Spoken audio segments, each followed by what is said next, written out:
This past week I was thinking, I wonder if any of us notice all of that awesome free time that we have laying around. Anybody?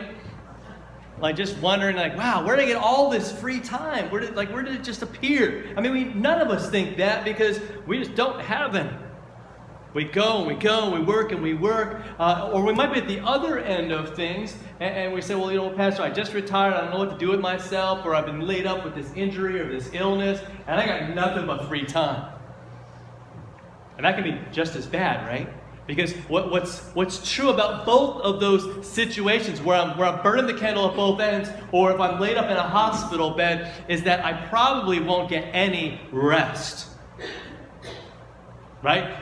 Because I've been laid up. I've had surgeries and I've had to kind of recuperate and couldn't really do anything. And that was horrible. And you think, oh, that's great. I'm going to get all this sleep and rest. It's going to be, but rest isn't the same as sleep. Because you in the back of your mind, you know everything that's got to be done. Right? And if you're retired, you're like, man, there's something I should be doing. Because we know that we're supposed to be working. We know there's things we're supposed to be doing. I think that's a good thing. I think that's a godly thing. But the problem is that in our society, we really don't take rest seriously. We don't think it is real beneficial. And I don't even know if we really understand it. So, what we're going to do over the next couple of weeks, by about 5 weeks long, we're going to look at this issue of rest. We're titling this series, The Rest of Your Story. And my hope is that at the end of this, that we will look, and myself included, that we'll be able to look at the rest of our story, right, from here to eternity, that we would understand and embrace where rest fits in to our story. Because it's not like we become Christians and then it's like, okay, yeah, grab your lounge chair, grab a drink, and just hang out. That's not how it works. But the other side of it is we think, well, we just, work, so we don't understand what work is, and we get kind of caught up in all that. I was talking with one of our shut-ins just the other day. And I asked him a question about this, because this is a guy who was real successful in business before he retired. He's been retired for a long time. And I said, hey, what do you think about rest? Does our society, did you, and I asked him even if he, was valued rest. And he said, no. His exact words were, no, it's work, work, work. I said, so what do you think of somebody that rests and has some sort of sane view of rest and taking it easy sometimes? And he said, that's laziness. I'm not kidding. It's exactly what he said. I didn't coach him at all on that. And if I'm honest, that's how I think. If I'm not doing it all the time,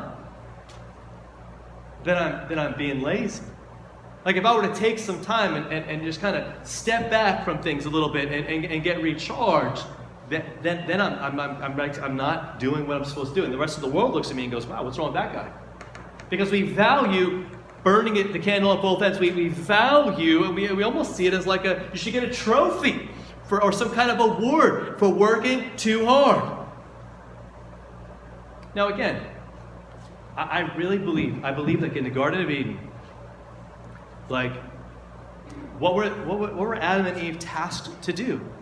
Did God say, hey, I made everything, you got these great trees, you can eat from any of the tree, it's just awesome, just kick back and relax?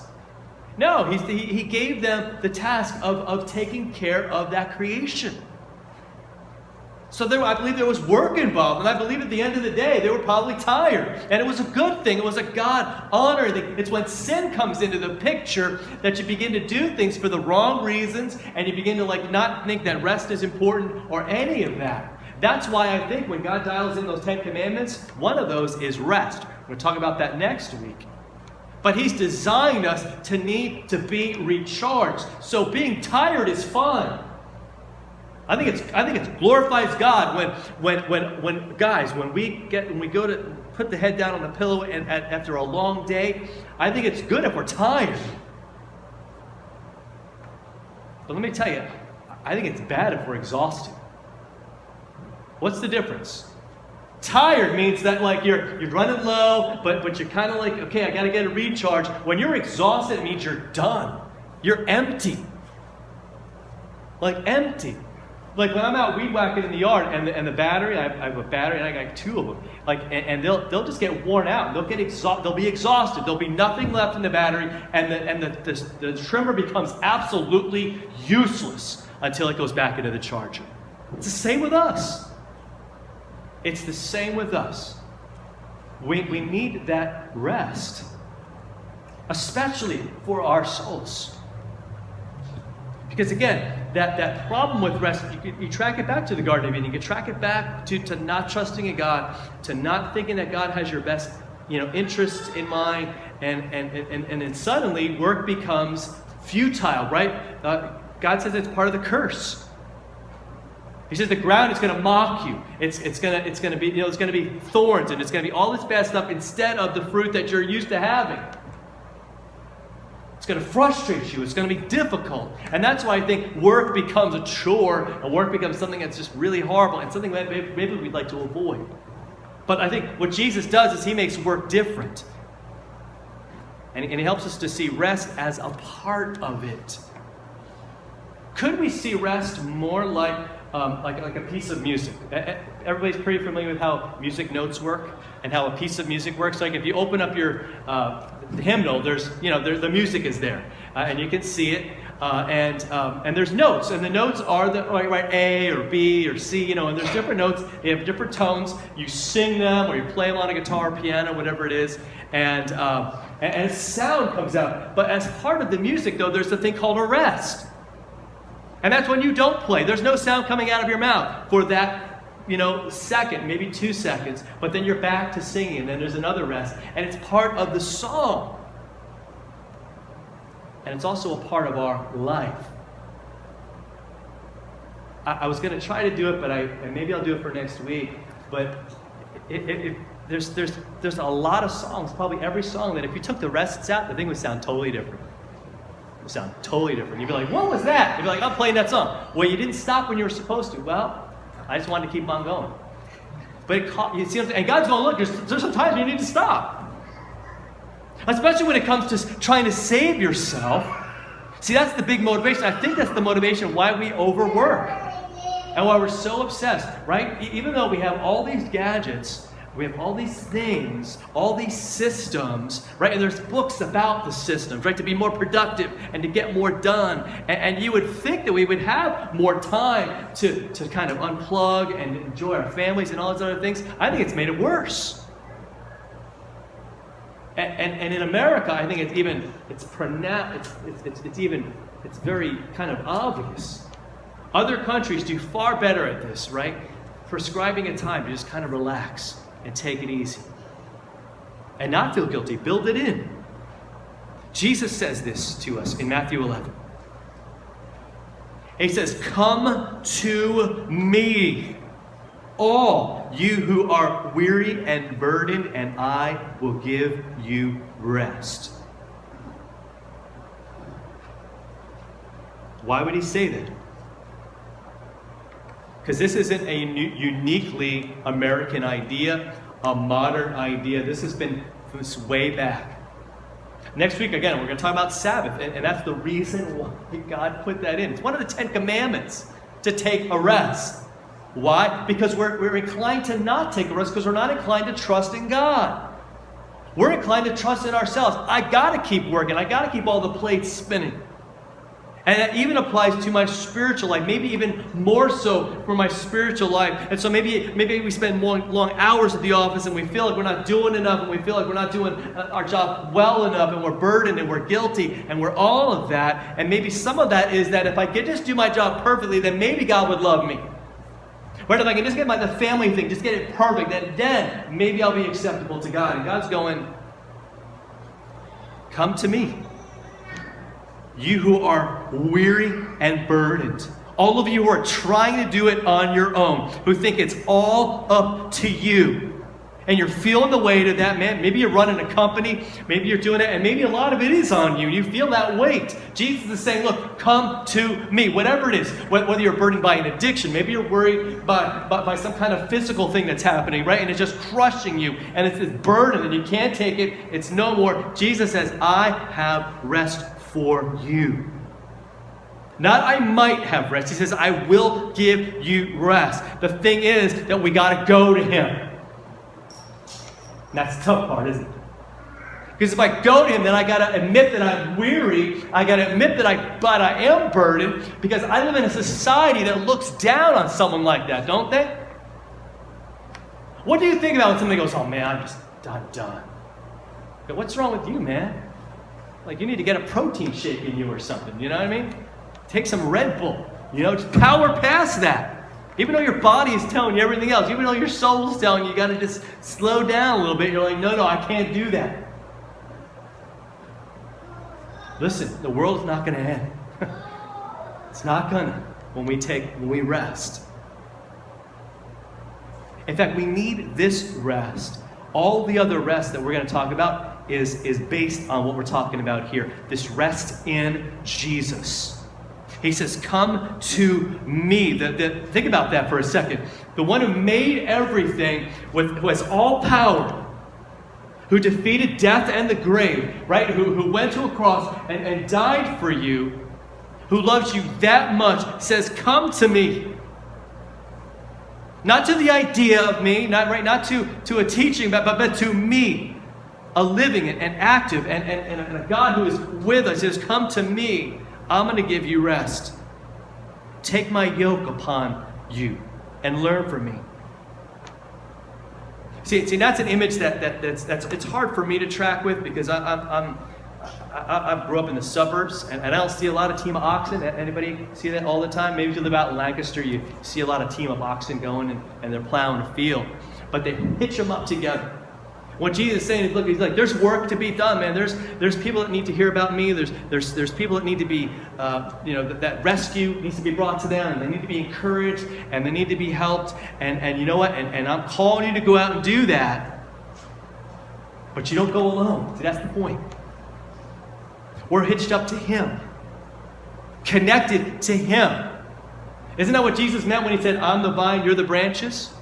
I'm the power source, man. I'm the one who makes this thing go. And I'm not just commanding you from on high, going, all right, you do this, and you go there, and you go there. No, he's right there with us. And that's what he's saying. He's like, why? Why are you getting so worn out? Why are you trying to do this on your own? Just connect with me. I'm right here. We can do this. Let's do this. He's got the strength. And he is, as he says in verse 29, he says, we can learn from him. He's going to show us what we need even to do what we got to do. And he says, I'm gentle. I'm humble in heart.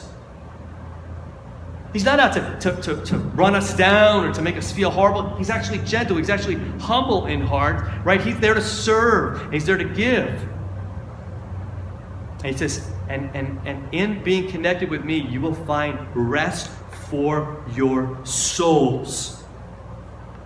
To me, that is just so powerful. Because have you ever woken up from getting 10 hours of sleep and you just don't feel like you've rested? How many times, how many of us, and let's do this, let's agree that when September rolls around, we'll do a little bit of a recap of your vacation. I'd be willing to bet that, and I want to save you from that with this, and I want to save myself from this, because what's going to happen is if we don't look at what this is saying, is you're going to get back from your vacation, and what are you going to tell me? You know what I'm saying. Who said that? A vacation from my vacation. So I need to get rest from my rest. How ridiculous. We do that and nobody goes, no, I don't hear anybody else standing up and going, whoa, wait a second, we can't be doing that. Jesus is. He's saying the vacation, again, we even make the vacation filled with what we got to do. We only got 5 days. We got 10 days. We got whatever days. We got to go. We got to see this. We got to see that. We got to do this. We're going to miss out on pool time and all that. And it was all designed for us to get recharged. I'm telling you, you can take vacation after vacation. You can take day off after day off. But if part of that, and even maybe the main part of that, isn't finding this rest in Jesus, going to him, saying, Lord, you got everything. I need you. You have forgiven me. You have taken that weight off. You took all of my guilt, all of my shame out of that cross. We need to do that every day. Just go to him. Say, Lord, take it all. I can't carry it. I was never meant to carry it. He says, my yoke is easy, my burden is light. Again, we have work to do. As a church, we have work to do, each of us in our individual lives, right? No matter what you're doing, whether you're a student, whether you're out of work, whether you're home with the kids, whether you're out, right? You're retired and you're meeting with people. That our main job is telling people about Jesus, right? Living that life, serving them, serving the people in our lives, and that can be hard work sometimes. But Jesus says the burden's on him, right? The ultimate success of it's on him, isn't it? And the yoke, the thing that he puts, it's not going to push us down. It actually is there meant to lift us up with his power and with his strength. And so let us pray. Lord, help us to just rest in you, to begin each day and throughout each day, to find ways to look into your word and to see how you have saved us, to see how you have rescued us, to get us off the endless treadmill of having to please you and having to please everyone around us, Lord, but to know that we are loved by you 100% completely right now. And that nothing will change that. Nothing will keep us from you or separate us from you. So Lord, just help us to trust that you are more than enough for us. That your love is more than we need to be filled, to be fulfilled, to be satisfied. And Lord, help us to see that, and to see that all the rest is really just icing on the cake. And that life can be a labor of love as we do it all for you. As we do it all together with you, strengthening us all the way.